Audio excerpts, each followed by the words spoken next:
दादा हेर न त्यहाँ मान्छेहरू हामीलाई हेरेर हाँसिरहेका छन्।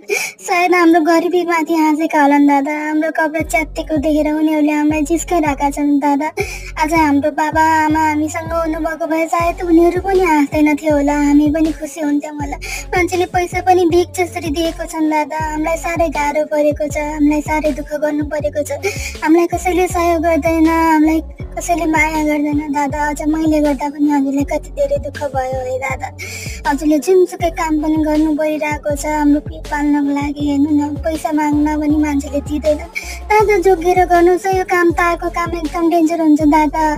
मैले गर्दा हजुरलाई साह्रै गाह्रो भयो है दादा। हामी कसरी खुसी हुने, कसरी सुखी हुने दादा।